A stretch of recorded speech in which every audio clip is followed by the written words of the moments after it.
I've made a decision that in 2 days' time, if certain criteria are met, I will try to lead my project on Binny and Shoeless. The last 2 times that I've been up to the crag, I've linked on the shunt the whole thing from bottom to top in one go, first try.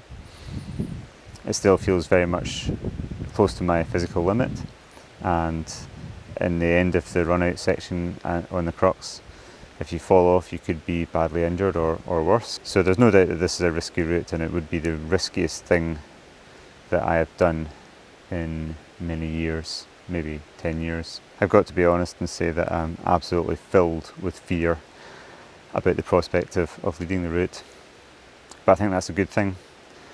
When I think back to the last time that I actually fell off a hard trad route, which was Hold Fast Hold True in Glen Nevis, about 5 or 6 years ago, the interesting thing about that route was that it was a direct finish to an existing route of my own, Hold Fast. And so Hold Fast was an E97A, and it just went up to this break, and then it traversed off to the left and joined an E5 because the upper wall was really dirty and mossy. And in my relative experience, I thought that the upper wall looked too mossy to do. But then my friend Julian Lyons came along and cleaned it and did that finish, which once it was properly cleaned, it was absolutely brilliant. And he gave it, I think, E9/10. And the quality of the climbing was just so good that the fact that he'd done that extension to it just made me want to go back on it and finish it. Now, the first time that I led Hold Fast, I remember being so hyped up, and such was the kind of mood of the day. I felt that the lead was an absolute battle for survival, and that's the mindset that I had when I left the ground, that this was going to be a fight for my life and I was going to have to really fight tooth and nail to get up the route. Now that may or not be true. I mean, I since have fallen off that, and a few other people have also fallen off that route and been either just mildly injured or uninjured. However, that was the mindset that I adopted in order to give myself the best chance to actually succeed on the route, and that absolutely worked. And so when I returned to climb Hold Fast Hold True, I think I made the error of being just that little bit more relaxed. I was definitely way stronger on the moves. I remember going up and doing the actual technical crux of the route, and it just felt really easy, and just getting into this relaxed groove of I'm just going to relax and I'm going to lead this route and I'll be fine. And then I got to this one hold and I just didn't quite have it right, and I knew that I was off. And I think maybe I just didn't have that battle for survival mindset. I wasn't psyched up enough. I mean, maybe that's overcooking it, and it wasn't really like that. I don't know. It's very hard with to post-match analysis of ascents like this. Maybe I just got the hold wrong, and there was nothing I could have done. But that was my feeling. I really should have felt more fearful, and that may have given me that extra bit of psych to get up the route. And so the fact that I feel full of fear right now about the lead that I'll do the day after tomorrow, I think is a good thing, and I think it's what I need. I've definitely been aware that I'm like proper hyped, like not able to sleep, and I'm like I feel more agitated even now, just because the last week or two I've been gradually advancing towards making this decision to lead. Now, what's really changed is that I felt good for the last 2 sessions on the route. I felt really good in training quite consistently, so I feel quite fit and strong. And also the weather is about to change. It's a little bit colder today, like 3 or 4 degrees colder. In all probability, it'll actually be too cold, and I will not actually get a chance to get on the lead at all. And so all of this preparation will, in the short term, be for nothing. However, maybe it won't. So I'm going to go up with my friend Massa the day after tomorrow. And my plan is that I'll make an assessment of conditions. I'll abseil down the route, chalk up the holds again. I'll have one top rope through the moves, not linking the whole thing, but just doing it in sections. Then I'll tie into the lead ropes and go and put the gear in.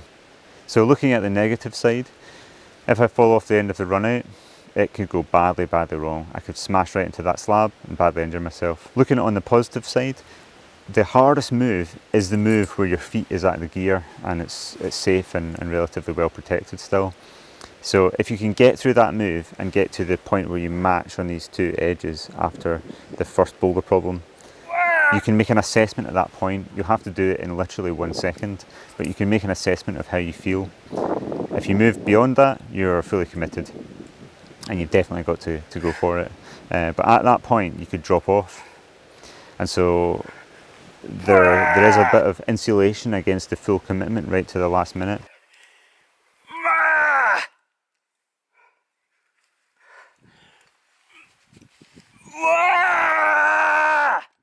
And then once you get into the upper part, I'm just going to relax. I think I've now given the route sufficient respect to understand that there's no way I can expect to do that top roof. I have to really accept the possibility that I may fall off it, and therefore I may have to do the run out section again. I feel that if I try and expect it, it might invite too much nerves and I might end up just blowing it and falling off it. On all the sessions that I've been trying the route, I've considered the possibility of leading it from every angle. But the main thought process that I have is to think, okay, the route is too dangerous, it's unjustifiable, it's too hard and dangerous. I'm not going to do it, I'm not going to lead it. How do I feel about that? Would I accept that? I don't think I can accept that. I think the route is within my grasp. It's 2 moves that are in the danger zone, and it's 2 moves that I have really quite a lot of confidence that I can do. I think the danger zone is unlikely, but not impossible, to be the place that I would fall off. So at this point I've only made the decision to go up with the possible intention to lead. There are several other stages of decision making first before I actually make the final decision to commit. I have to go up there, assess the conditions, see what it feels like on the day on the top rope, see what it feels like being on the lead ropes, placing the gear, see what it feels like going through the initial boulder problem, and then at that point I can make a decision. I do have to obviously make a very quick and instinctive decision at that point, but that's fine, I've done that loads of times before. What it comes down to is that I have realised that I can do this route, and I have also realised that I really want to do this route, and therefore I can't let it go when I feel like I've got the opportunity and the ability to do it. In all probability my lead will go well and smoothly and I'll get the route done, or at least I won't fall off in the section where you can't fall off. But I am not going to dull my sense of fear over the next couple of days. I'm actually going to make sure that I feel it, to make sure that when I get to that run out and I get on those crimps, that I pull down hard like my life depends on it, because it will. I'm making this video today rather than tomorrow or the next morning when I'm going to be going up to Benny Shoes, because I don't want to talk about this too close to actually leading it.